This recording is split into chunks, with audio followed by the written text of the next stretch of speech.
Uh, Ambassador Shafqat Kakakhel, ladies and gentlemen, welcome once again to another session of our Ambassador's lecture series. This afternoon, we have the honor of hosting Ambassador Shafqat Kakakhel. Shafqat is a very old and dear friend of mine. We met together. We met for the first time on the 10th of October, 1969, the day both of us joined the Civil and Foreign Service of Pakistan joined the Lahore Academy. High Commissioner, I recognize the High Commissioner of Pakistan. Come and sit here. I went back to the Civil Service Academy some months ago, and it is very, it took you back decades in your mind's eye. But as they say in the Rubaiyat, the lion and the lizard keep where Jamshed gloried and drank deep, because it seemed to me so, not dilapidated, but so different from the times when we were there, rode our horses and rode ourselves to positions of so-called authority, as we like to believe, in our respective countries eventually. Shafqat and I have served the respective foreign services for many years, 4 decades each, nearly. He has served with 2 other brothers of mine in Cairo and New Delhi. We were also together in Bonn, Bad Godesberg. He had risen to, he had been an international civil servant as well, as number 2 of the United Nations Environmental Program. And today's talk is focused on the experience he called it as number 2 of UNEP. He's also the chair in Islamabad of the think tank Sustainable Development Policy Institute. It's a very topical subject that we have today. We would, as we have spoken during lunch, go by Chatham House rules basically, but we would hope that you will submit your remarks in the form of an insight or a paper or an article in ISAS, in which case you may not be cited from your remarks, but you'll be cited from material submitted publication. So with those few words, I'll hand you over to Ambassador Kakakhel. Let's give him a hand and give him the floor. Thank you, Ifti. Professor Sibrata Mitra, Dr. Iftekhar Chowdhury, High Commissioner Mr. Khan. At the outset, dear friends, I'd like to thank Professor Mitra and my very, very dear friend, Dr. Iftekhar Chowdhury, for providing me this opportunity of visiting this beautiful and by now renowned institute, the Institute of South Asian Studies, and to meet all of you, and to talk to you about a subject of existential importance for the whole world, and in particular for South Asia. Climate change is now widely recognized as the defining challenge of our time, and it is also recognized as a global threat that can only be addressed through concerted actions and cooperative actions by all, by the entire international community. It took the international community across all kinds of divergences, size, location, socio-economic position. It took this extremely diverse international community no more than 3 decades to develop a consensus based on science, on climate change, on the drivers of climate change, on the impacts of climate change, and how the international community can address this multifaceted challenge. This whole thing started by the scientific community in the 1980s. And in 1987, the organization where I spent a decade, the World Environment Program and the World Meteorological Organization, WMO, jointly set up a panel of economists, geographers, climatologists, people from diverse disciplines to jointly assess, on the basis of research done by competent institutions all over the world, in the communist world, in the capitalist world, in countries large and small, to assess the drivers of this problem, the effects of this problem, and the what is called the adaptation to the effects that are unlikely to be reversed. So this panel was called is called the IPCC, the Intergovernmental Panel on Climate Change, and it's basically draws upon the work of more than 2,000 scientists, and so that's why we say that if the IPCC says something, that the number of scientists associated with it comes to about 97% of the relevant areas of science and knowledge. So there is a consensus among 97% of the world scientists on climate change, and I will not go into the details of the science of climate change, except to say that the scientific community is convinced that there has been climate change is underway, and that it has been caused by human actions, anthropogenic interventions, particularly the induction in the atmosphere of unprecedentedly large quantities of carbon dioxide and other greenhouse gases since the Industrial Revolution.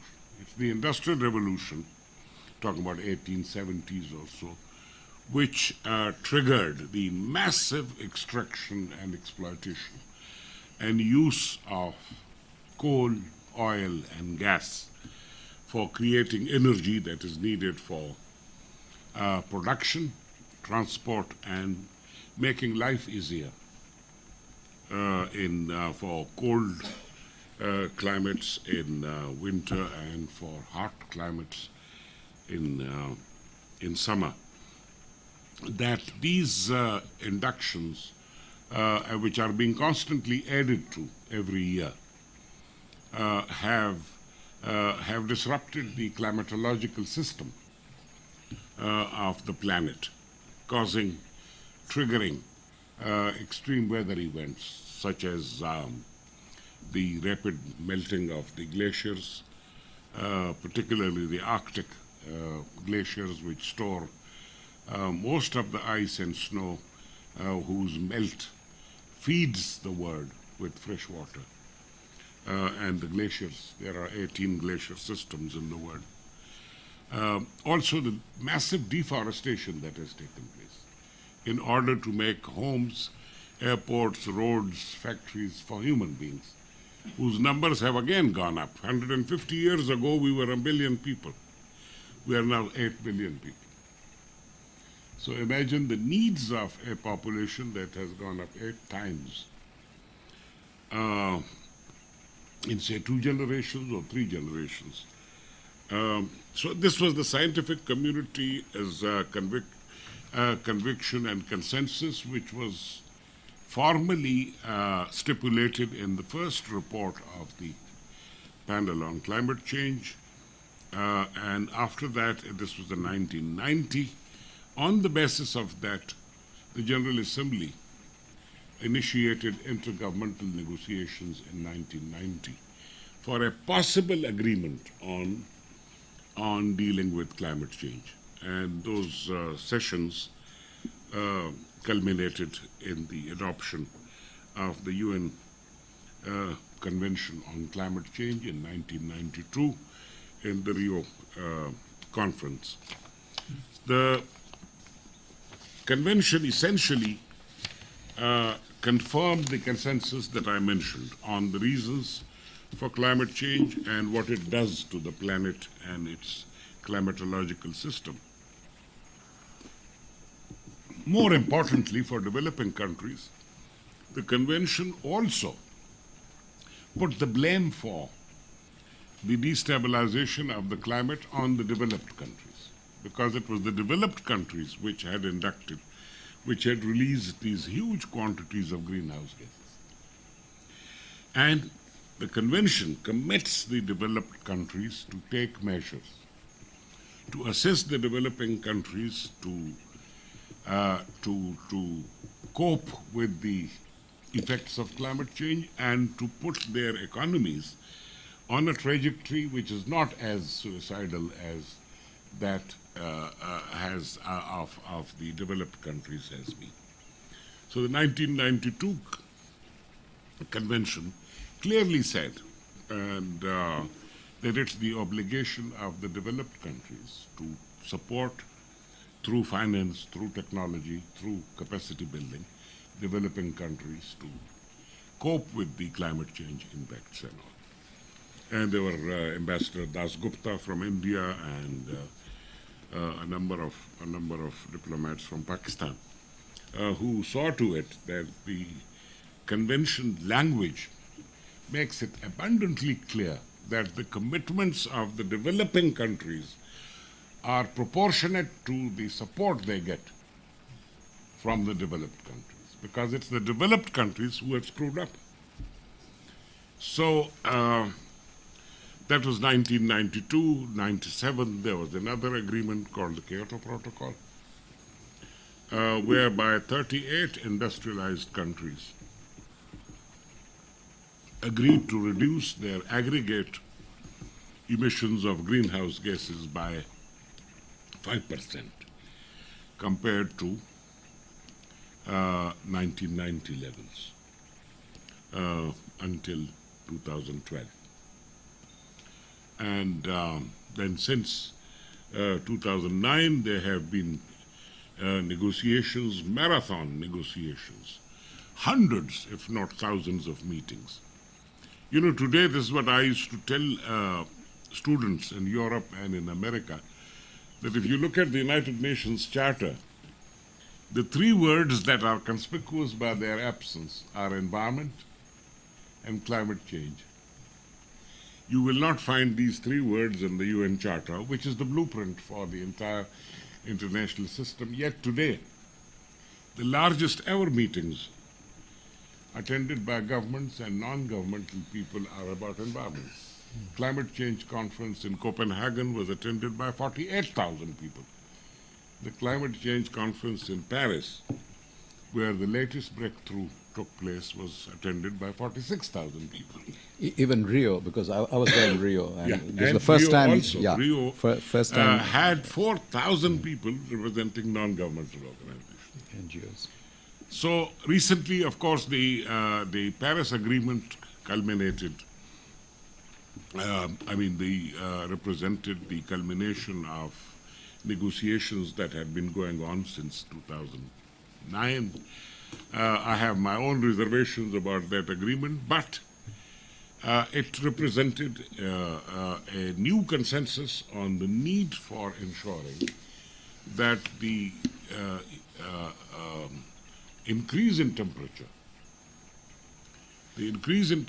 should be limited to no more than 2% Celsius compared to the pre-industrial times. And there were actions on mitigation, how to reduce emissions, on adaptation, how to adapt to the irreversible changes in climate, technology transfer and deployment, capacity building in developing countries, forestation, afforestation, reforestation, all these. Now, Iftekhar Chowdhury was saying, look, the most topical subject today is Trump. You can't open your television set without seeing him.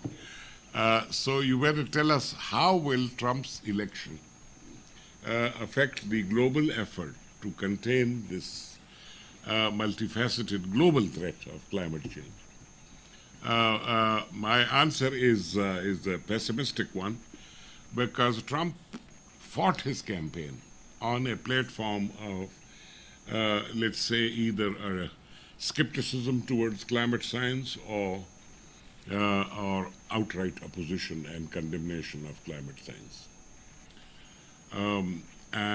Since he took over, he has appointed known climate skeptics and deniers such as Rick Tillerson. He's the new Secretary of State. He's the former CEO of ExxonMobil. ExxonMobil has spent more than $150 million on debunking climate science. They have created a new panel of scientists which deny climate change. It's called the Non-Governmental Panel on Climate Change. And you have the Oklahoma Attorney General, Scott Pruitt, whose specialization was to take the very powerful American Environmental Protection Agency to courts, to keep them in a web of litigation by citizens. That guy is now is going to be the head of the EPA, the Environmental Protection Agency, and the Environmental Protection Agency was meant to be the instrument through which President Obama hoped to get the United States commitment of 28% reductions achieved, on the ground that carbon and greenhouse gases were pollutants, and that the 1970 Clean Air Act can be applied to achieve results, because he could never get any legislation with the words climate change in it through the Congress. You remember the Kyoto Protocol, I should have mentioned, before Vice President Al Gore and all could do something about legislation to translate America's commitment into enforceable commitment. The Senate adopted a resolution saying we will not accept even a fraction of 1%. They're talking about 5%. So the United States had to renege on its commitment under the Kyoto Protocol, had to walk out of the Kyoto Protocol.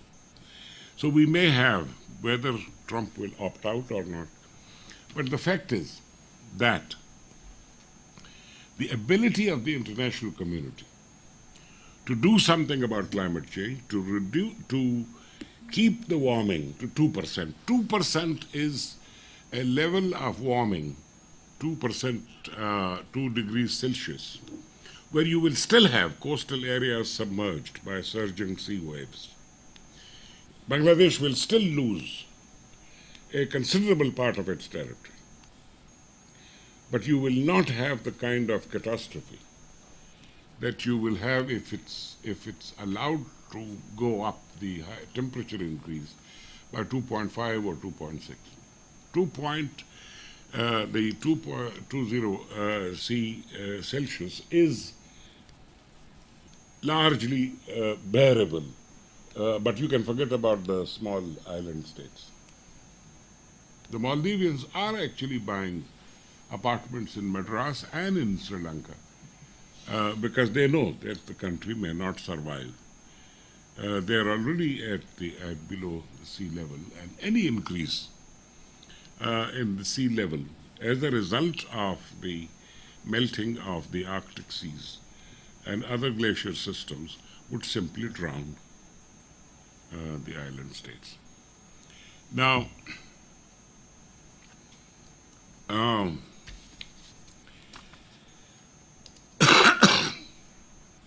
what are the major impacts? I've already mentioned some. That because of the disruption of the climatological system, what you are likely to see is, and we've already seen these, is an increase in the sea level rise, which will, as I mentioned, submerge the coastal areas and small island states. It will also lead to the spilling out of water, spilling over the fisheries and agricultural lands and aquifers. So in Pakistan, already 1 million people have left parts of the coastal areas of Sindh towards Karachi in search of alternative homes and earths, and that is in a city which already has a very dangerous mix of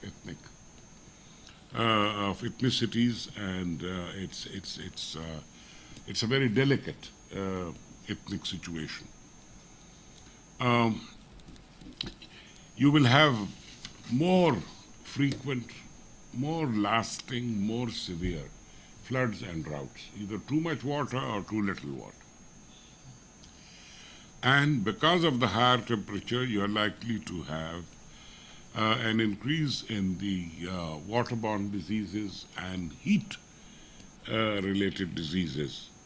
So there could be a recrudescence of the epidemics that malaria and others that the world has generally got rid of. Most of the world, except sub-Saharan Africa, are now free from malaria and all. You are likely to have that. According to the scientific community, the most serious impact will be reflected by the sector of freshwater resources. And freshwater, you need fresh water for everything. You need fresh water for human beings, for animals, for plants. You need it for energy. You need it for food production. And so an increase of more than 2%, 2 degrees Celsius, would increase to a serious crisis of food and possibly energy also, because in India, for instance, 4 or 5 years ago, the hydropower stations were working at 20% less capacity because you simply didn't have the push of the water to propel the turbines of the hydropower stations. So if you don't have enough water, you don't have enough electricity. You don't have enough electricity, you cannot carry food from one area to another. So the food, energy, water nexus is a very powerful one, and it's a particularly dangerous one in South Asia. Now, how does South Asia fare in the context of vulnerability to climate change? You know, we at the environment community, whenever we talk of vulnerability to an environmental disaster, we say, look, it's in relative terms. When Hurricane Katrina takes place in the United States, it costs $70 billion. But the United States has $70 billion to pay. When you have floods in 2010 in Pakistan, floods what Secretary General Ban Ki-moon called the floods of biblical proportions, 20 million people affected, thousands of schools demolished, railway lines washed away. They have not been repaired to this day, 7 years down the road. So your vulnerability also depends on your resilience. Now, all countries of the world, big and small, rich and poor, will be affected by climate change. But there are some countries which will be particularly, hit hardest. What are those? First of all, the island states and countries like Pakistan, India, Bangladesh, which have large coastal regions. They are among the most vulnerable. Secondly, countries whose economies are based on agriculture, and particularly where normal precipitation is not high, like in Pakistan and India. where if the monsoons fail, you will have droughts. Also, countries and regions where socio-economic development has been tardy. So you don't have the resources to mobilize when you have disasters like floods, hurricanes, tsunamis, storms, or droughts. You simply don't have the resilience, the ability to rush to the scene of the disaster to provide relief and succor to the people. Then there are regions which have historically, like East Asia, for instance. In Japan, why have earthquakes been more frequent in Japan and not in Germany? There are regions which are historically prone to disasters, such as floods, such as earthquakes, and all. What climate change is going to do is to amplify those fault lines, to increase the number of extreme events that have taken place. So, if you look at the record in Pakistan, India, there have been more floods in the past half a century. There have been more dry years. The heat wave in Karachi last year, which took 2,500 lives, was the first ever that people remember. Nobody remembers a heat wave that actually killed people. You know. So, if you look at South Asia, it has all these points of vulnerability. It has 2 island states, Maldives and Sri Lanka. It has 3 countries with large coastal areas, India, Pakistan, Bangladesh. All the economies, large populations and a high population growth rate, which is also a point of vulnerability. Poor countries, while Bangladesh, India have made tremendous strides in socio-economic development, they are by and large still developing countries, unable to cope with, should the number of extreme events increase beyond a certain number.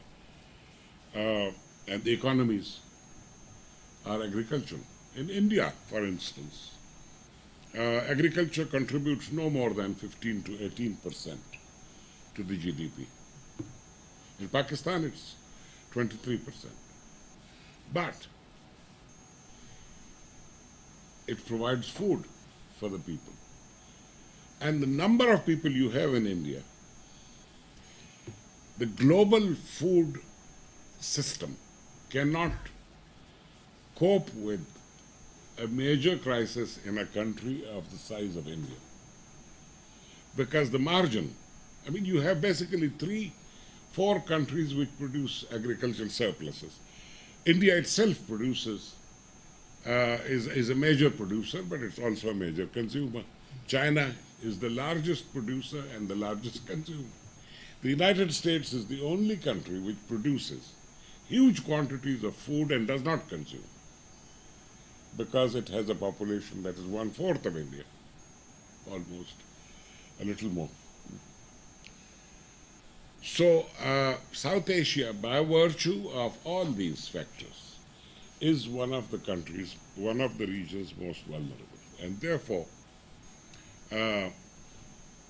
must do something. What has South Asia done about climate change? South Asians at the global level, and I mentioned Ambassador Dasgupta and all, they were among the people who articulated the concerns of developing countries. Yeah. In the negotiations for the Global Climate Convention. And they have been active since then. At the national level, all South Asian countries have adopted national climate change policies and plans of action to deal with climate change adaptation mitigation. In India, you have as many as 10 what are called national missions, which deal with different facets, different sectors that are likely to be adversely affected by climate change. And remarkably, in addition to the union government, you have at least half a dozen provincial governments, state governments, which have adopted their plans of action on climate change.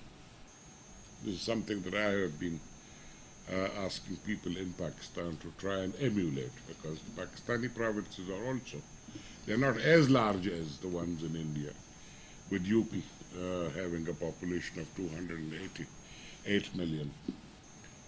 We don't have a total population of 208 million. But still, the provinces are large, and adaptation has to take place where the disaster takes place. You cannot fix the problems of remote parts of Bangladesh and Dhaka.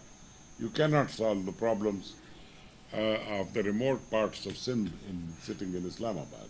And so adaptation must be localized, and you need the communities and the local government institutions to be able to cope with them.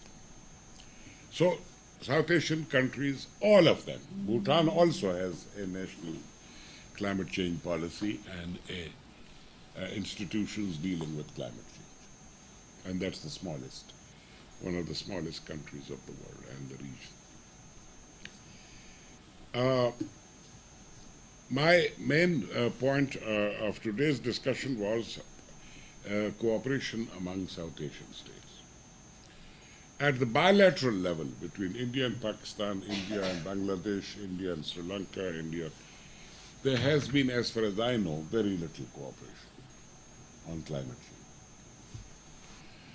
change. Somehow the countries have considered their other problems. I mean, Bangladesh has very serious water problems with India. Nepal has a whole lot of problems with India, from the political and constitutional. Remember the crisis with the new Nepali constitution and all. And Pakistan and India, of course, have an ever proliferating agenda of differences and disputes. So somehow climate change has not figured in the agenda of whatever process they have evolved for improving their relations. At the regional level, you have basically three mechanisms. Very few people in this room, I'm sure, will know that as far back as 1982, a South Asian cooperative program on environment, SASEP, was established in 1982, and the regional countries pay for this small organization located in a lovely bungalow in Colombo. But this organization has remained small, feeble, ineffective, and although the ministers of environment are in the governing council of SASEP. The second, of course, is the ministers of environment.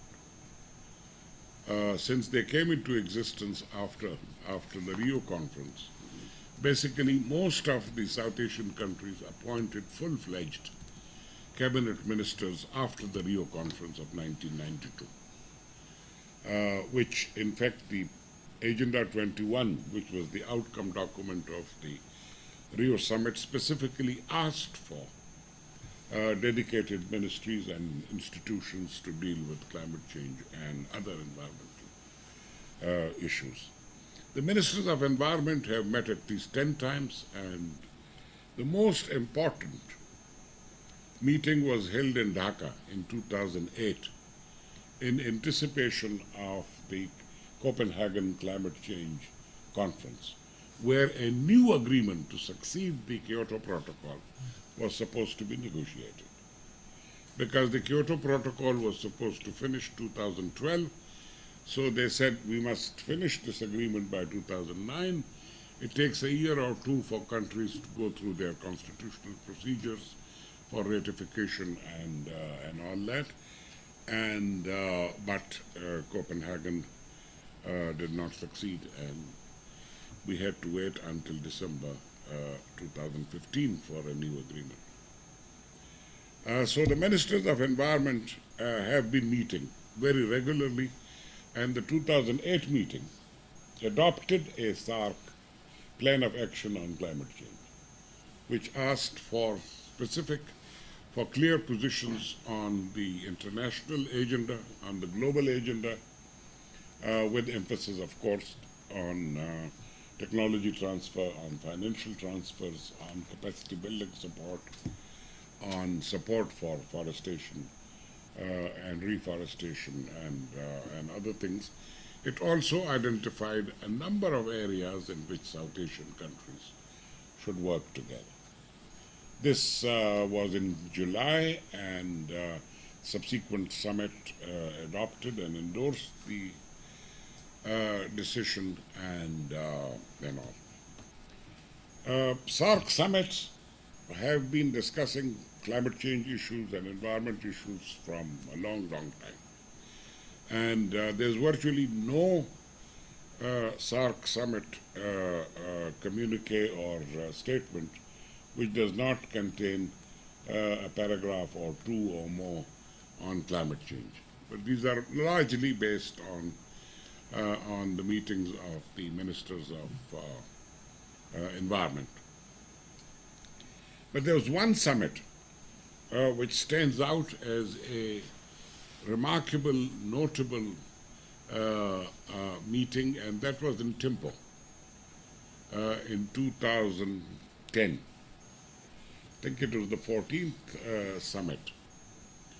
And the Bhutanese were amazingly enthusiastic about climate change. So they insisted, had already drafted a document called the SARC Statement on Climate Change, which had a number of items. And the most important was that there are 4 areas in which South Asia is going to be seriously affected by climate change. Our monsoons, the climate phenomena like the glaciers and the floods and forestry, and that there should be these 4 major initiatives undertaken by SARC countries, and the SARC regional centers, which had been established a few years earlier, would be in charge. The summit also contained, in precise words, set up an intergovernmental expert group on climate change, with the requirement that it must meet twice every year and advise on the twin topics: global issues to be taken up at the conferences of parties in the International Convention, and nearer home, within the region. And there were a number of other suggestions, particularly about the regional centers. There are 6 regional centers in different countries. The one on energy is in Islamabad, and the one on meteorology, and one more agriculture is in India, and there's one in Bhutan, forestry, and all. And the Thimphu statement called on the member states to significantly augment their support for these regional centers so that they could catalyze meaningful cooperation in South Asia on this. Now, what is the level, the quality of cooperation? I reflected a lot on what words to use to describe the situation, and I came to the conclusion that the progress so far has been largely at the declaratory and rhetorical level. So you have lofty pledges of cooperation, you have high-sounding promises of collaboration and cooperation, but very little to show on the ground. At the global level, there has been a deterioration. Dr. Chowdhury, you should not have left the political scene, since you left. Well, more seriously, I mean, there has been a deterioration. In Paris, in November, December 2015, the only sub-region whose voice was not articulated formally was South Asia. Singapore is a far more active participant in the global negotiations, particularly global finance, climate finance. Singapore always provides the chairs of the intergovernmental contact groups on finance issues, not South Asia. All the regional centers have remained national centers but with a different nameplate. So the small center in Islamabad, which was called the Pakistan National Center on Sustainable Energy, is now called the SARC Center. But without a rupee being added to its budget, or a human being to its staff, or a computer to its equipment. This is the case with all the other things. So the quality of cooperation, and more worryingly, the ministers of environment have not met for a long, long time. I think since 2010 they have not met, when they should be meeting much more often, because you had the crucial Paris negotiations coming up. But they did not meet, obviously, because the prime ministers don't care. And the ministers of environment in all South Asian countries are the smallest, the weakest, and normally a politician starts his or her political career by serving as Minister of Environment. So that much.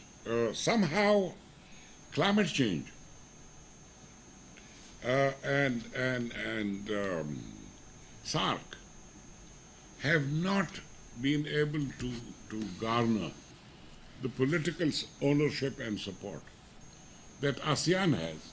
And look at the situation in East Asia and South Asia. In South Asia, you had elaborate infrastructure, communications, railway, postal, telegram, roads. You could start from Peshawar and reach Calcutta. And in East Asia, you did not have these. Yet the East Asians have been able to establish, you have been able to demolish.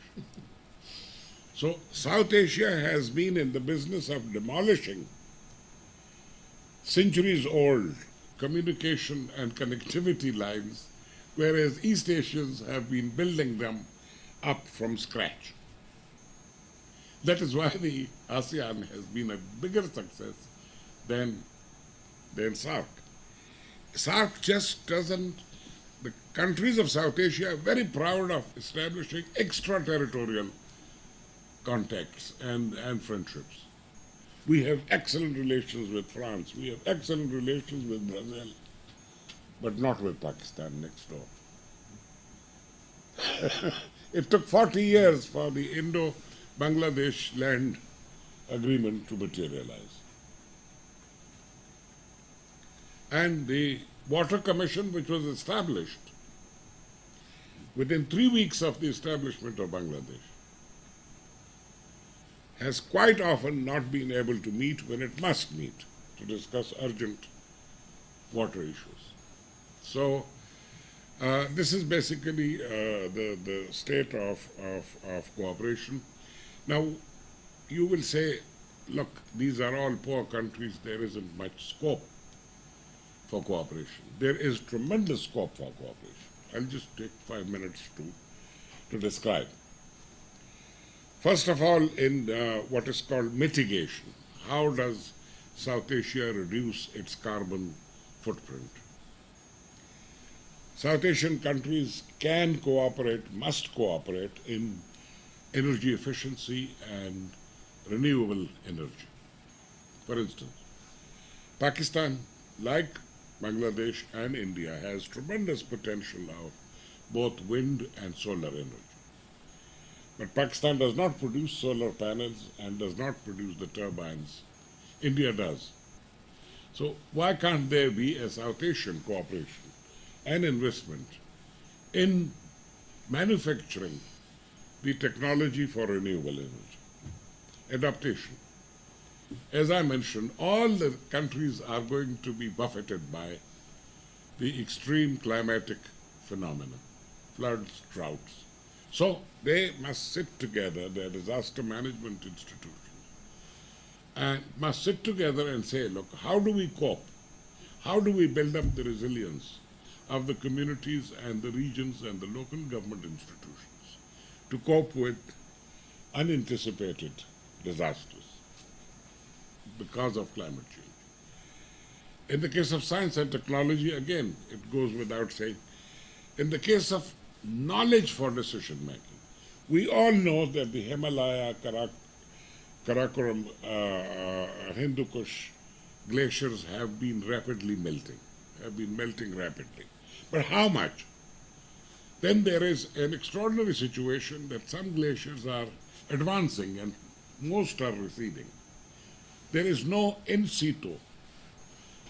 There is monitoring, but there's no coordination. There's no sharing of data. The meteorological data in India, Pakistan, Bangladesh, it all belongs to the Ministry of Defense and is not available to scientists of their own countries, let alone neighboring countries. Why?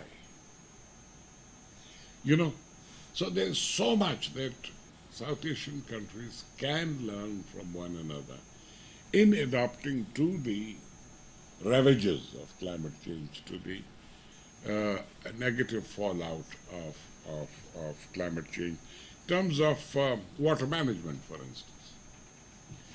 Scientists tell you that you can develop plants and animal varieties, livestock varieties, which are more resistant to heat,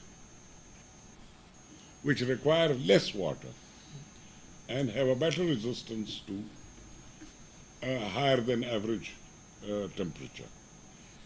Our scientists, our animal husbandry people, livestock, they can work together to jointly develop. Some may have done better in some species, others can do better in others. At the moment, thanks to the internet and all, there is some exchange of scientific information, because every institution that produces something must put it on the website. Otherwise, until recently, you had to make, all kinds of efforts to get simple, copies of scientific journals produced in different countries. So that's where I come to an end. I hope we still have time for yes, we shall, some of course, questions indeed. and answers. Thank you. Thank you, Shafqat. Excellent presentation. We didn't expect anything any different. Of course, I had a couple of queries which I'll integrate into my concluding remarks if I have the time. You also anticipated a question probably on the Trump election and responded to it yourself. And thank you for that, because it was really our discussion then. I will open the floor to questions.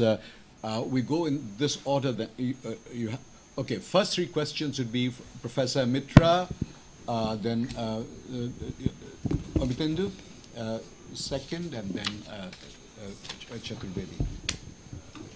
Excellency, I join Ambassador Chowdhury in complimenting you for a marvelous, soul-stirring presentation. But we are a think tank. We are not in the soul business. We're in the thinking business. So let me raise 2 points, both of which are important. The danger is that one might completely crowd the other one. You're talking about climate change and the problem of cooperation in South Asia. We should discuss both, but I would stick to climate change because, as I said, the second one might overwhelm the first one. Here's the question. You give a data, a presentation of a dismal future, which was already talked about the Club of Rome. I'm going back to the 1960s. And you also tell us that in 50 years we have made really no progress. So why is it that which scientists can see, ordinary people cannot? Now, you have shuttled between both worlds. Today you hang out with scientists, and as a diplomat you have worked with politicians, you have been close to decision makers. So you can tell us, why is there this terrific problem of perception? Now, I have a hypothesis. The hypothesis is ordinary people are not stupid. They don't see it because categories which are meaningful to them are not the categories in terms of which climate change is formulated. Meaningful to them is roti, kapda, or makan, their everyday livelihood. So if you tell a marginal peasant you shouldn't be burning fuel, he would say, well, this is a rich man's prerogative to preach me. And if I have the right to vote, I'll vote you out. So is the problem of misperception also a failure on the part of the scientist to explain the problem of climate change or environment in developmental terms? So is it a problem of etymology, problem of comprehension, and a failure to articulate in everyday terms? Okay, what we'll do, Shafqat, is then we'll take another one. You'll have to remember these to respond. We'll take Dr. Palit, Amitindu Palit. He has to leave a little early. So, and then the second round we'll get the both of you. Thank you, Dr. Chowdhury. Thank you, Ambassador. My question is specific to South Asia. You have been involved in the negotiations and the way they have panned out over several years, and you gave the background to it. The question of equity has been central to negotiations. But I'm just wondering and trying to give an alternative perspective to this, that do you think at the end of maybe we have come a long time from the Montreal Protocol, do you think now on part of countries from South Asia and including many developing countries of the world, there is a feeling that a lot of time was actually spent on establishing the importance of the common and differentiated principles rather than efforts to address climate change at home?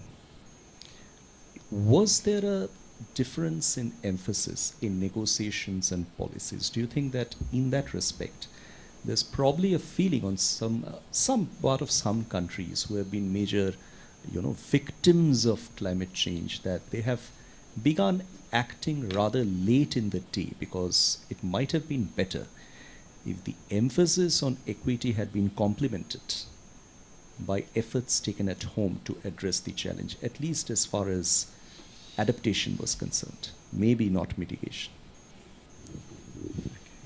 Yeah. If you can go now. First of all, Professor Mitra's question about the evident gap between what the scientists are saying and have been saying and what is evident. And I think the reference to the Club of Rome was very, very appropriate.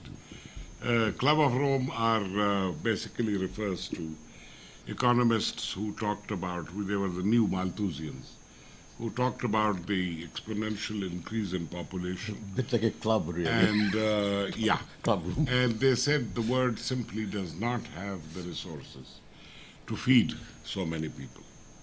And that what we are going to have is the Malthusian nightmares of either widespread famines or widespread conflict. But that did not happen because you had the Green Revolution. And none of the dire predictions of the Club of Rome have come true.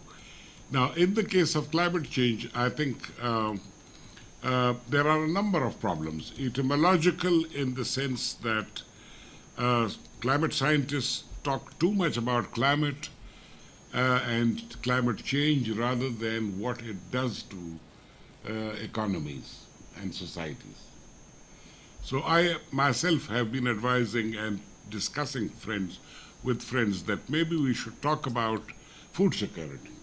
We should talk about unemployment. We should talk about livelihoods and say how these three are likely to be adversely impacted by, among other things, the changes in climate. there is now a very impressive body of empirical knowledge confirming the events. The hurricanes, the number of hurricanes has gone up considerably. The number of storms has gone up. The number of even forest fires and all, which are triggered by extreme heat and higher temperatures, such as are happening in Australia now. So there is empirical evidence. Now, the problem, I wanted to mention this when I was talking about climate sciences, that while the science is robust, I will never, for once, never say this is going to be the precise impact, because we are still in a dynamic situation. If we are able to reduce the emissions, why are we talking about 1.5 degrees Celsius and 2 degrees Celsius? Is because the interrelationship, the causal relationship between emissions and warming, if we are able to reduce the emissions, we'll be able to control the increase in temperature. If we are unable to do that, we will. So that is why the IPCC, for instance, uses as many as 42 scenarios. In simple words, they are called BAU, what is it called? Business as usual. Scenario, and then hesitant action, adequate action, and all that. Different scenarios will tell you that if you do nothing, then you're headed for 3.6% increase by the end of this century, which will be quite a disaster. If you go to the gardens by the bay, I mean, there is a room which gives you the different scenarios during this century at different levels of global warming. So it is basically that. The other question, why climate change has not been accepted, is that the events which are associated with the impacts of climate change have always happened. You've always had floods. You've always had earthquakes. You always had droughts. You always had the famous Bengal famines.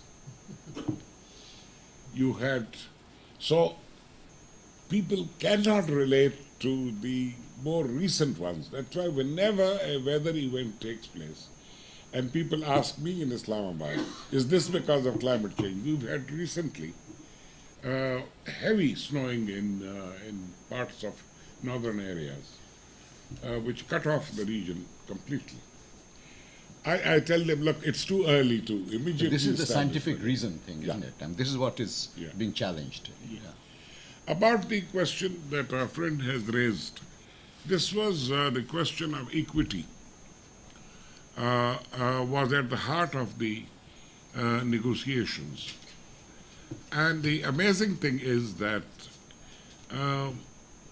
before the intergovernmental negotiations on climate change began, the principles of equity and the principles such as what is known as CBDR, the common but differentiated responsibilities and respective capabilities, was actually propounded by the Goras, by the Europeans and the Americans.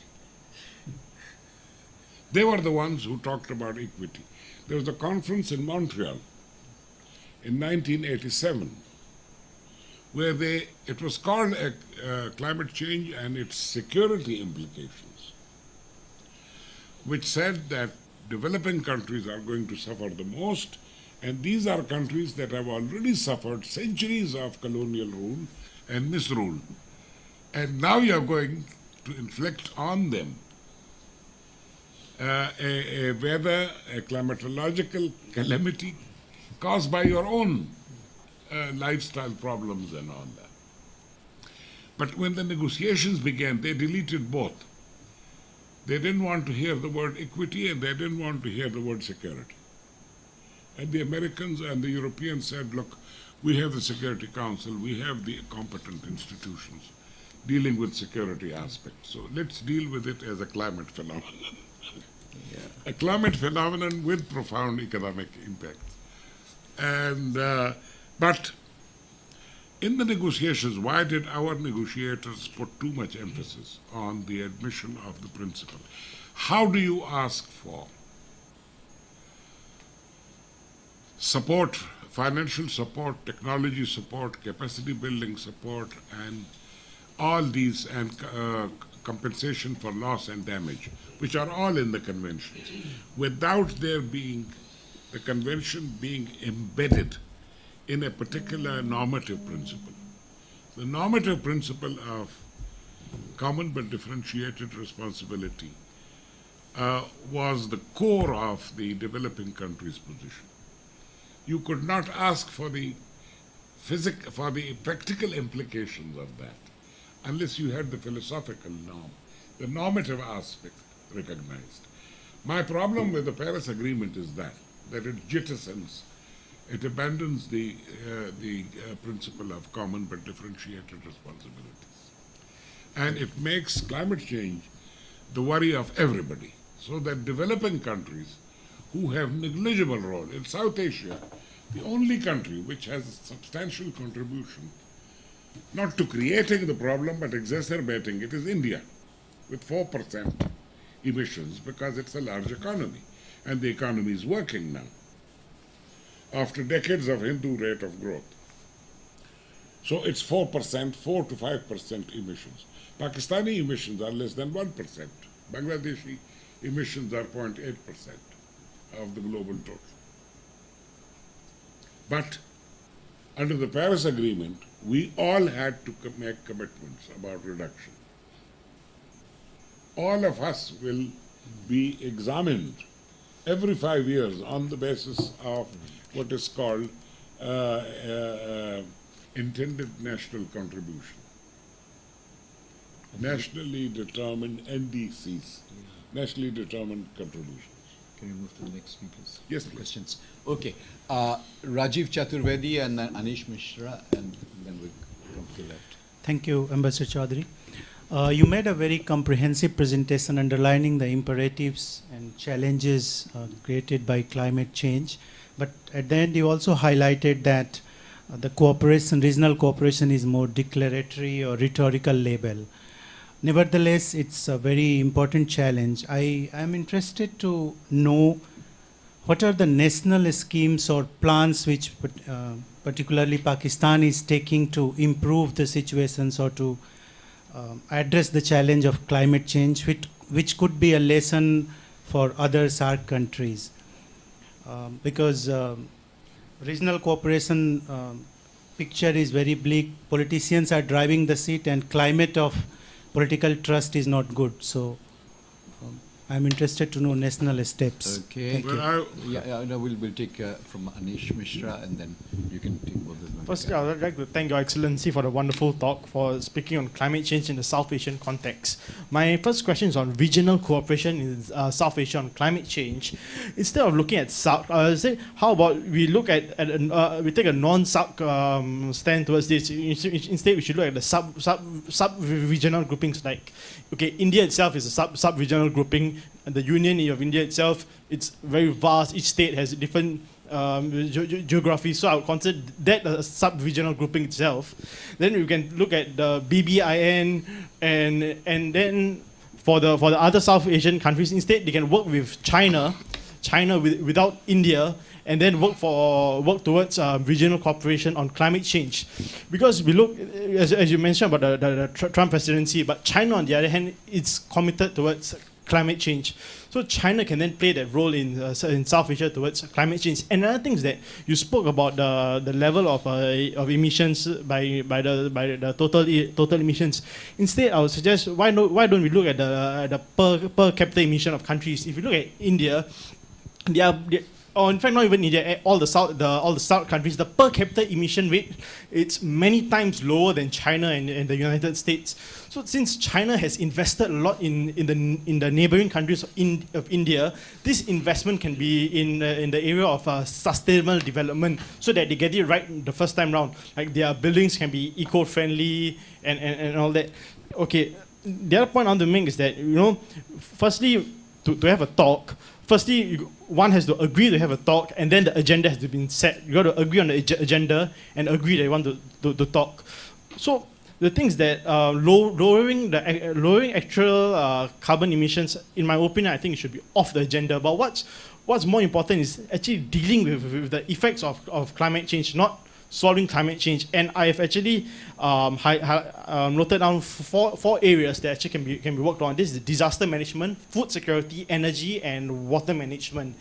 And for Pakistan, right, I was thinking is that instead, like Modi has a look east policy, Nawaz Sharif should instead adopt a look west policy. So what Pakistan should do is they should work with the Economic Cooperation Organization, which is Iran, Turkey, Pakistan, and the other Central Asian countries. In fact, on 1st March, I think the days from now, there is going to be a summit which is hosted in Pakistan. There's another avenue, and for Pakistan, they can also work with the Gulf countries on climate change instead of SARC. Especially if we talk about energy management, this is where the Gulf can actually support Pakistan, and on food security, if the Gulf countries actually invest in the agricultural sector of Pakistan can actually then supply food to the Gulf countries which is very poor in their agricultural sector. So I'd just like your opinions on this. Thank you very much. Anisha's plan of action for Pakistan diplomacy. Okay. Well, the first one, you said what could other South Asian countries learn from Pakistan? I would advise South Asians not to look at Pakistan as a source of practices or ideas that should be introduced. Because Pakistan has been relatively a laggard when it comes to climate change policy, and it was only in 2008 that a national commission, a task force, was set up to probe climate change. I was the senior technical member of that task force, and we produced a report in time for the Copenhagen conference. Later on the basis of the report of the task force, which is on the website of the Planning Commission of Pakistan, a national climate change policy was adopted. But the policy has remained a policy. And the trouble with policies which are not implemented is that they degenerate into wishes. And as they say, if wishes were horses. What Pakistani plan of action has is, for instance, given that the biggest and most serious impact will be on water. So in Pakistan, we have first, our vulnerability on water. 81% of Pakistan's water comes from outside Pakistan. It comes from India, from Tibet, actually, passes through India and Kashmir and comes into Pakistan and the Pakistani administered Kashmir. Or it comes from Afghanistan, the Kabul River, which augments the flows of Indus by as much as 23%. So that's one vulnerability. Pakistanis cannot get out of South Asia, even if they try their damnedest to shift their loyalties to ECO and other regions. So the Pakistani plan of action calls for our total water storage is enough for 28 days. So we need to increase our water storage at least 4 times this much, because it is absolutely inadequate. We also need to ensure the water use efficiency, because in both India and Pakistan you have this irrigation by flooding, where you flood the field and then wait for the sun to dry it up and then use the implements. And this is grossly wasteful. And this wastes about 90% of the water in both countries is consumed by agriculture. The global average is about 60%. In Egypt, where you have the same situation of irrigation, the usage is 60%. 60% of the water is claimed by the agriculture sector. So we have to explore the possibilities of effecting maximum savings in the water sector. Also the improvement of the infrastructure. You know, the Himalayas are the youngest mountain system in the world.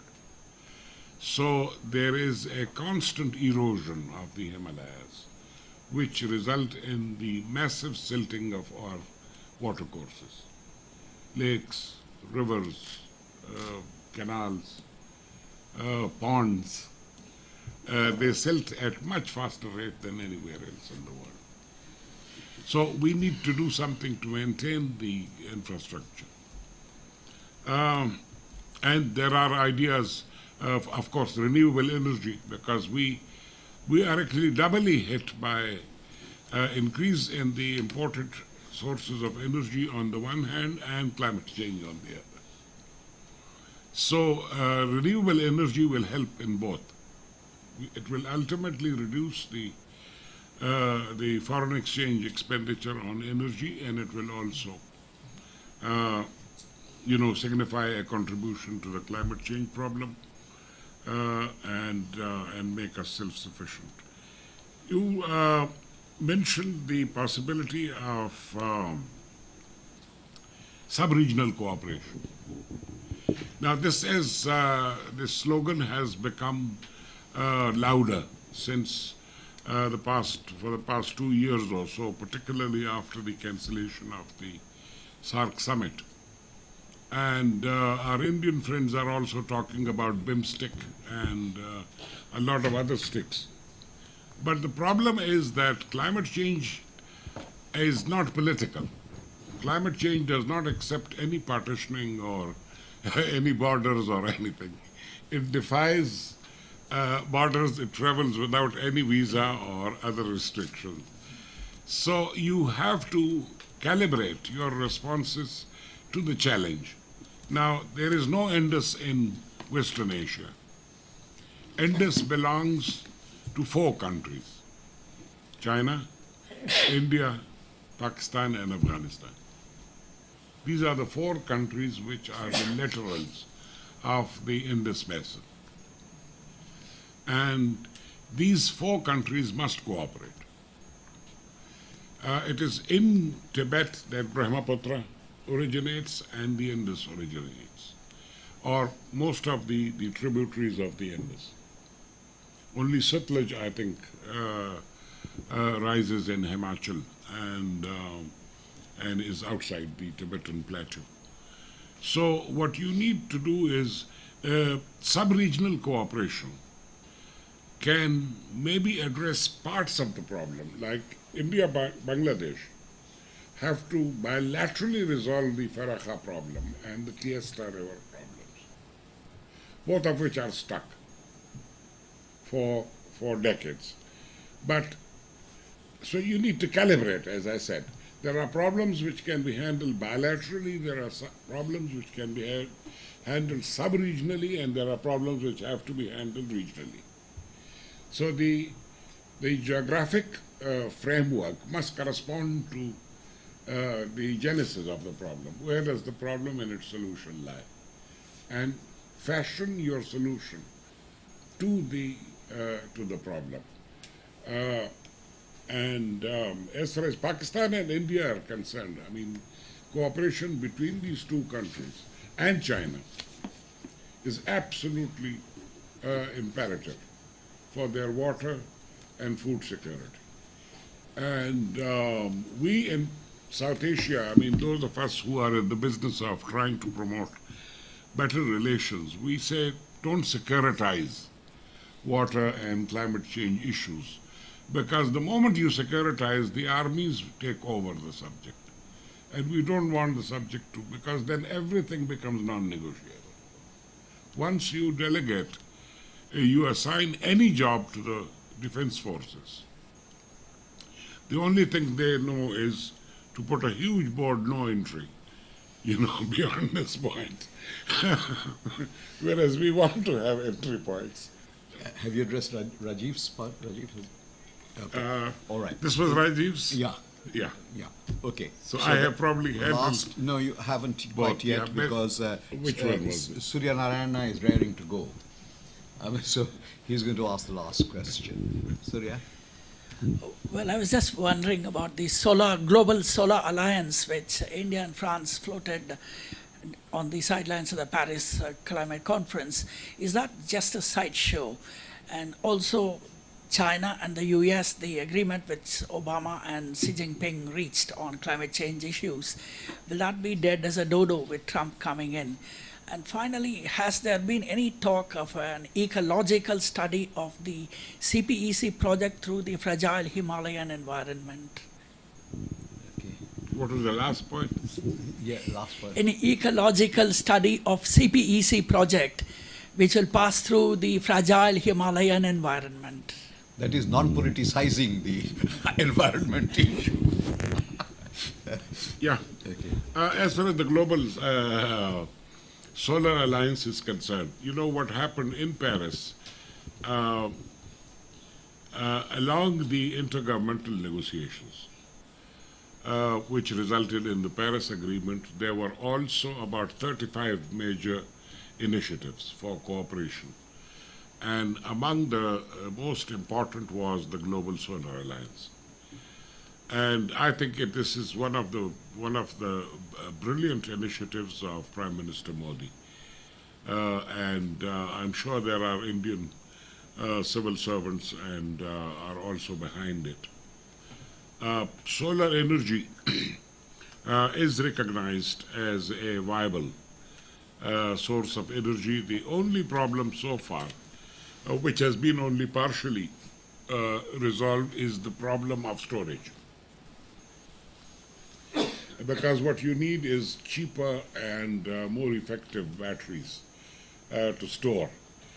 Because in the subcontinent, for instance, you can have 7 to 10 days where you can have continued rains, which will virtually mean no sun rays.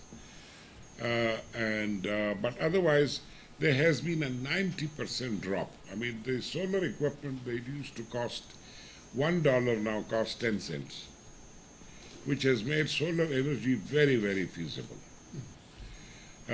China is now the leader of solar energy, and it has in any case promised to finish its use of coal by 2040. They hope to freeze their increase by 2030 and then start the drastic reduction. Even today, I mean, per week they are closing down a major coal-fired power station. So on the Global Solar Alliance, I think India did a brilliant job.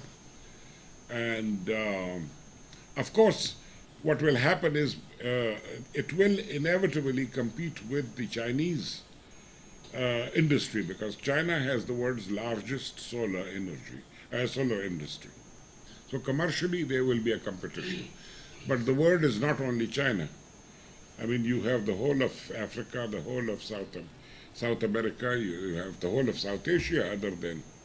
So there is tremendous potential.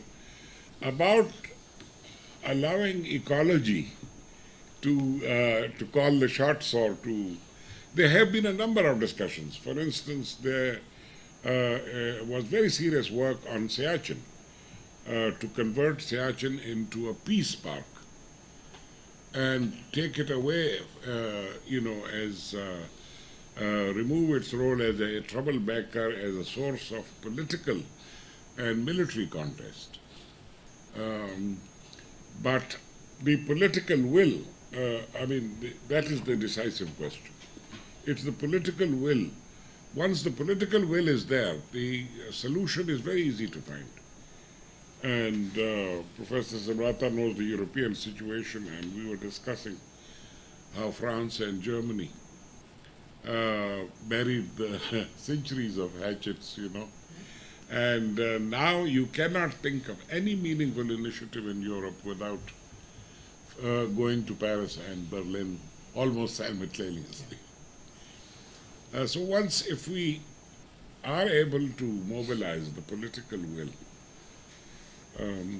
then we will be able to give ecology its due role. So far, human beings have been on the destructive side of ecology.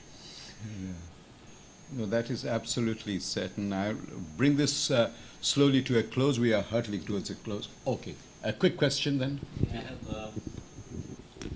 Thank you, Ambassador Kakakhel, for your insightful lecture. I'm Farhan from the South Asian Studies program.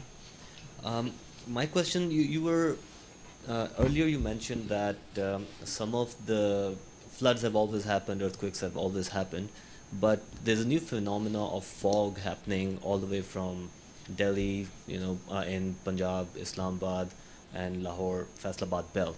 So has that not changed perceptions, and do you know what is the cause behind that? And is there any action being Behind taken what? for that? The fog, smog. The fog and Oh, the yeah. smog that's happening. And the other question is that again, follows up from a previous question. You said Pakistan is not really a role model for any, but Pakistan has a good energy mix in terms of hydel power, 30% hydel, 30% gas, 30% is heating oil. But why are they moving towards coal, especially when though we have coal, like there's a new project being given to Angro for third coal power plant, and then at the same time they have cheap energy prices, so they can import energy from Qatar, etc. So why is Pakistan moving towards coal-based fire plants? Towards coal. I see. Yeah. All right. Well, the last point first. I have been repeatedly talking about this and expressing grave concern about the coal-fired stations, power stations that China is bringing into Pakistan. And coal is the dirtiest of all sources of energy, and it becomes even more dangerous if you bring coal from outside, and it travels in open wagons. There's no safe way of transporting coal. One of the major reasons of pollution in India, across the length and breadth of the country, is that the coal used for power generation is carried in open wagons. So wherever it travels, it leaves its pollution in the cities and areas that the train is passing through. So I think this is where the weaknesses of negotiations, when a weaker country negotiates with a powerful country, and when a country thinks that it has no other means of getting foreign exchange and investment, foreign development assistance. I mean, take the CPEC, the China-Pakistan Economic Corridor is worth 55 million. In India, last year, the foreign development investment was 60 million. So, Pakistan simply did not have the cards with which to negotiate. I would in 2016 and 17 to talk about coal-fired power stations is absolutely not on. And the other, What was the other? The smog. Yeah. The fog. There That's a have new been actually phenomenon. concerns. I have heard about that. That there is what we in the environmental language call transboundary pollution. And the problem with India-Pakistan relations is that a lot of time we allow myths and fiction to dominate the discourse rather than facts and analysis and empirical evidence. So as long as you only speak from your guts, you know, this is India, it couldn't be good. This is Pakistan, you know how the Pakistanis are. Unreliable, untrustworthy. There hasn't been, to bring it to a serious conclusion, there has not been a scientifically credible study on the likely transboundary dimensions of things like smog. There has been smog in Lahore, there has been smog in Amritsar. Is one reinforcing the other? I don't know, because I haven't seen a scientific study. You know, one of the things about climate change that I emphasized was that as far back as 1987, it was decided that we will have impeccable science on this topic.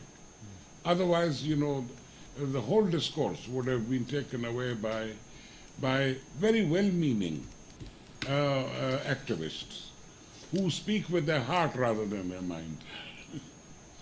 So the need is that wherever there are concerns like that, they should be subjected to scientific studies. This has been recommended also by the Track 2 dialogues in which I have been actively participating. We've recommended about half a dozen studies to be undertaken by the research institutions of the two countries. For instance, what is the impact of climate change? How much?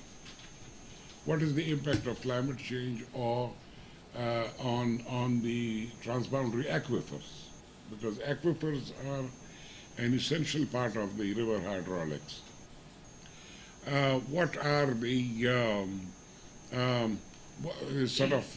the flows? If there is now the Indus Water Treaty is a very good agreement. If you ask the Bengalis, they will tell you, I wish we could get an agreement like that for Farah. Now, it divided the rivers. It did not provide for the quantities of water. If there is a reduction in water, how do you handle it? The Pakistanis will say India is stealing our water. And they have been saying it. Those people who have nothing to do with water are the ones who are talking most about India stealing water. So you have to measure the water levels, go into the root causes of the drop, if there has been a drop, and also institutional measures for dealing with the decline. But with regard to clean energy, for Farhan raised, I mean, would a nuclear option be something to be recommended? Now, I myself was in two minds. In fact, I wasn't in favor of Rupur. As a matter of fact, though, we were told that this is cheaper, this is, okay, 500 megawatts you get for $1.2 billion. I think Chashma 1 and 2, similar costs. Decommissioning is a problem also. But for me, the great fear, apprehension was Chernobyl-like accidents, and which we would not be in a position to handle. Since Bangladesh Chernobyl, can't, and yeah.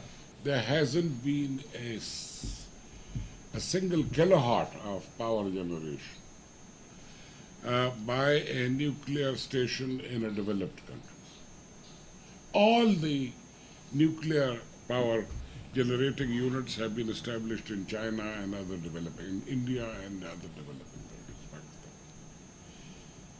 The Finns have been debating for the past 20 years. Norwegians, Germans, they've all closed, Yeah. even the French. So there is the problem of accident, and one of the nuclear power stations that is being established in Karachi is within 10 or 20 kilometers of Karachi. Now, Karachi is headed for a population of 25 million people. That's all the Scandinavian countries put together. The only this thing is you can take Bombay along with it. Yeah, there's also the question of nuclear waste. Yeah, of course. And which is again, eternal. nuclear waste is a very serious matter. You can't get rid of it. Yeah, the Finns have been thinking of a 7-kilometer deep underground storage. Yeah. And the scientists say it is okay. But the politicians are saying we cannot go to the electorate and sell them nuclear power. But in developing countries, they seem to be flourishing. Yeah, okay. Thank you very much, Shafqat. I mean, we'll have to bring this. All good things must end at some point in time, as so must this this seminar. Certain points come to mind, and as chair, I think, which calls for some reflection. One is you talked of the lack of cooperation among South Asian states. Now, I was very involved with the PrepComs leading up, the preparatory committee meetings leading up to the Earth Summit in Rio. One of the things that we are guilty of it also, we in the developing countries saw the climate debate is as a engine for external resource mobilization for our development. Now, this is how we all saw the upcoming the climate A debate. new bonanza. A new bonanza. There's enough money, so why not the developed countries give us some? Because among ourselves, it's, as Sohrawardy famously said, Prime Minister Sohrawardy, 0 plus 0 plus 0 equal to 0. So, I mean, why not the US, why not the UK, why not European Union, etc. So that was one problem. We saw it as an external resource mobilization game.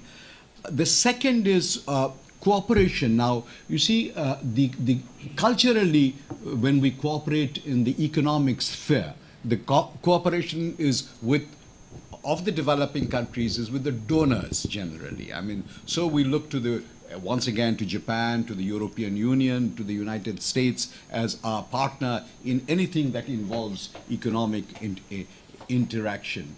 Interestingly, I mean, when we had our own issues with regard to adaptation, mitigation, we in Bangladesh looked to the Netherlands. I mean, Zuiderzee, the famous Dutch experience. And Bangladesh and Netherlands have a tremendous cooperation with regard to climate change. And nothing like this with any of the South Asian countries. You talked of security, Shafqat.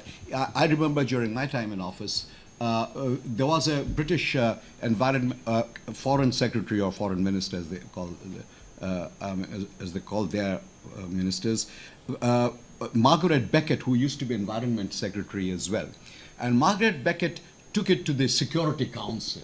And that is when, and we supported her, and Bangladesh broke ranks with G77 and China and all that to support Margaret Beckett. But we were told by all, including South Asian countries, that you are breaking ranks. Security Council is a security issue. Security Council is where the major global powers dominate. So we must not allow the Security Council to any more accretion of power to the Security Council. This must remain a subject among ourselves, where we, through numbers, can dominate. Your last point about the scientific data. Now, sometimes one hears in Bangladesh, of course, that climate, you talked of the silt flowing down from the Himalayas, that there is actually accretion of land due to silt flowing. And in effect, while Maldives may have lost, Bangladesh has gained territory because of this. You see, that is one point. The other is, my final point is, the reasons why we are not also able to cooperate is this huge pasha for sovereignty, the irredentist issues, because climate change cooperation involves territories. I remember after Cyclone Sidr in 2008, the Indian Foreign Minister Pranab Mukherjee came to Bangladesh and he said, 10 villages in Khulna area near West Bengal, can we take them over? And we build for you and we rebuild, etc. So in response, the Bangladesh delegation just stared at him. I mean, it was incredible that India would take 10 villages from Bangladesh and develop. You see, so that is how we protect our territories, and that is why sometimes it becomes very difficult for us to cooperate in areas where we believe that our maneuverability in decision making in any sense is being eroded. But again, as you conclude, there is no option but not to cooperate, and this is something that particularly because we are in the same environment, same vicinity, we have to learn from one another. And today, today is different from when we met in Rio. Today, we are in a position where we can support one another through our own resources rather than depend on foreign donors. My own country doesn't depend on donors anymore. I mean, its foreign aid is less than 8%, 10% in Bangladesh. So we can cooperate with our partners, and that time probably is come. Thank you, Shafqat. It was an excellent presentation, and I'll look to this submission as a paper, and I will now hand over the floor to our director, Professor Subrata Mitra, for his vote of thanks, and as well as I'm absolutely certain he will make some summing up, concluding remarks. Thank you, Excellency. On behalf of the ISAS community and our many guests, those who have come before, and those, I hope, who have come for the first time and will come again, I would like to thank you for a wonderful talk. As you saw from the harvest of questions you raised, it has a hit. And what I liked most of all in your talk was the tone. There was nothing preachy, and you didn't call upon guilt as one of the main motivating factors for action. What we had instead was one of us who has served in Bonn as well as in Delhi and has never forgotten his own country, Pakistan, talking to us about our problems. And that is why that would be one of my main takeaways from this talk, that one can talk about something as serious in a convincing manner without feeling undermined by the lecture itself. You have also touched upon a number of points which are part of the work plan of ISAS.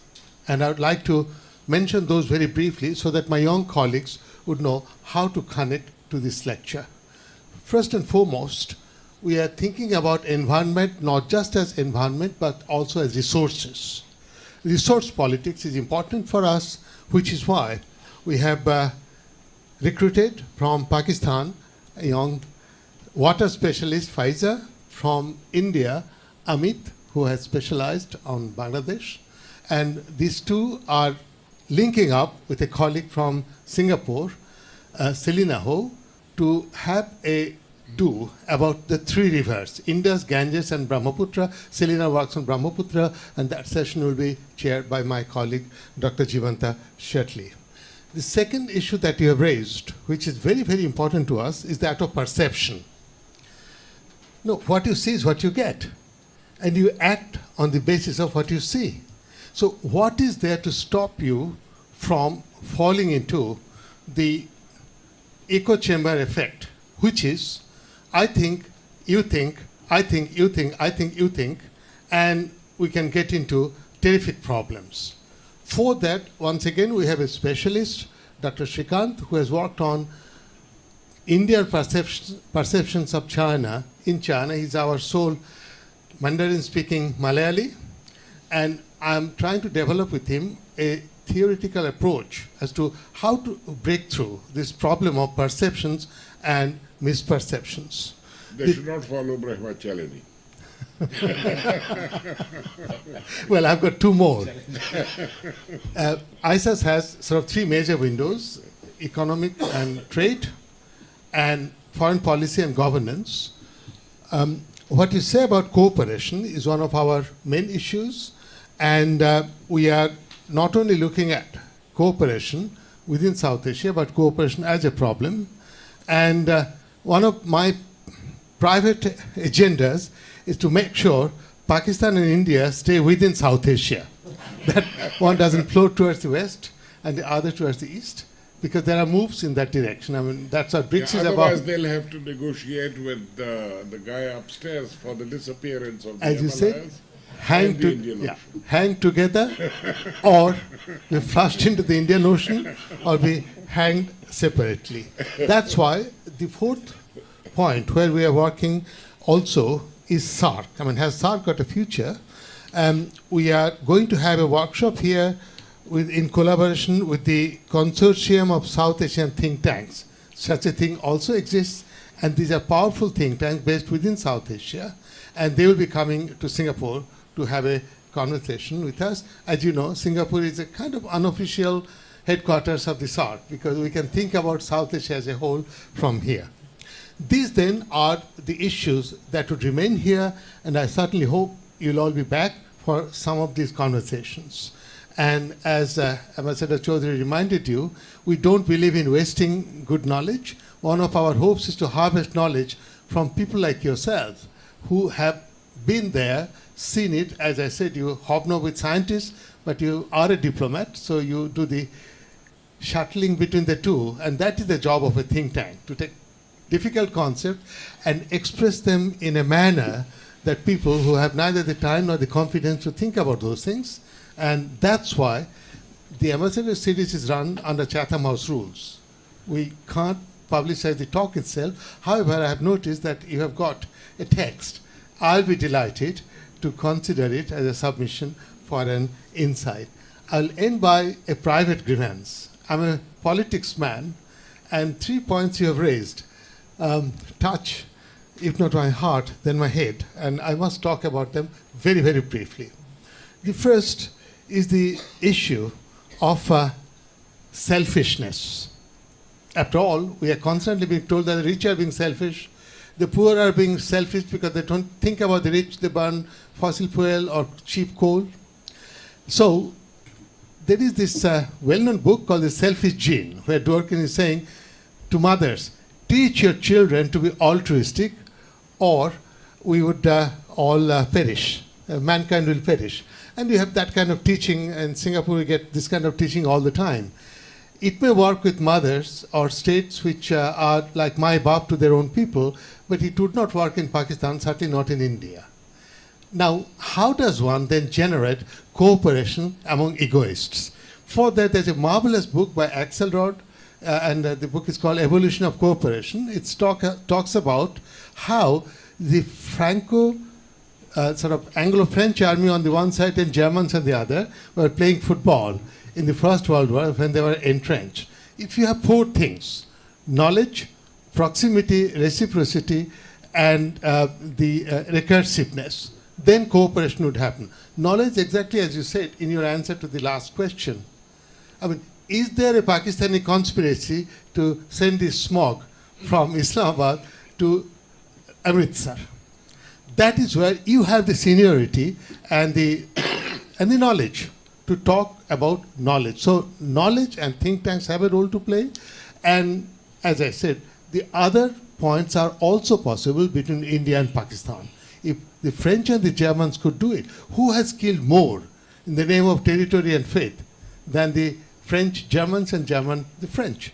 And yet, as you said, they are now the powerhouse of the surviving bits of the EU. So what can we learn from that?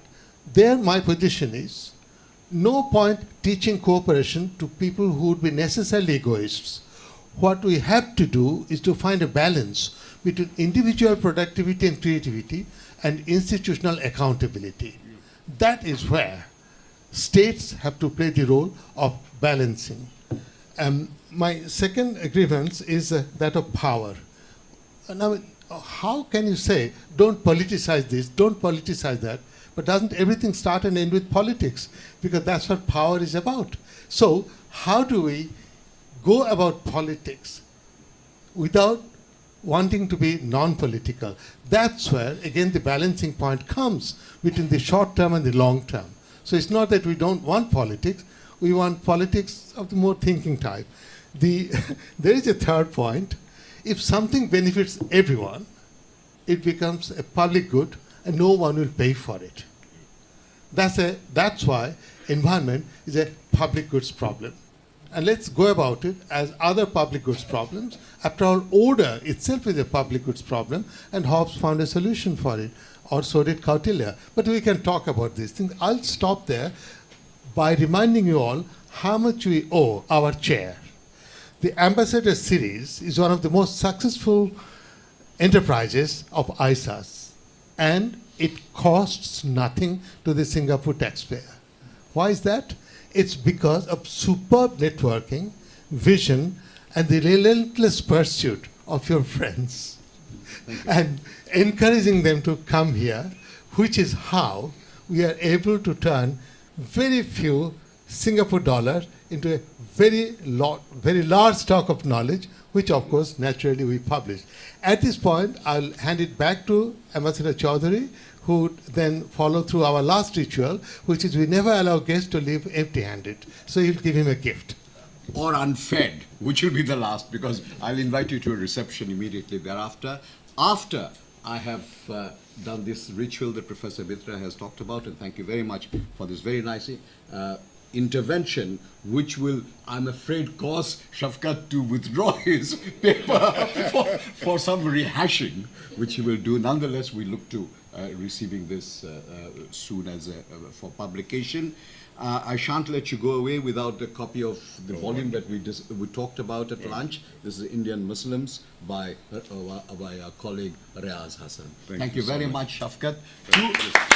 Two housekeeping announcements. One is we will continue the ambassador's lecture on the 16th. We have our Indian colleague, Ambassador Javed Hassan, come and talk to us about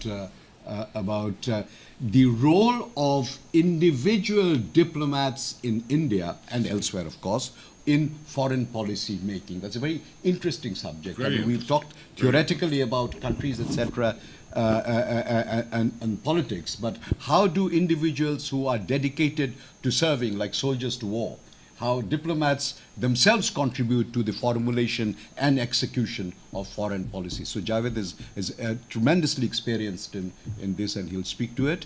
And the second housekeeping announcement is invitation extended to you all for a reception outside and further interactions with Ambassador Kakakhel. Thank you very much.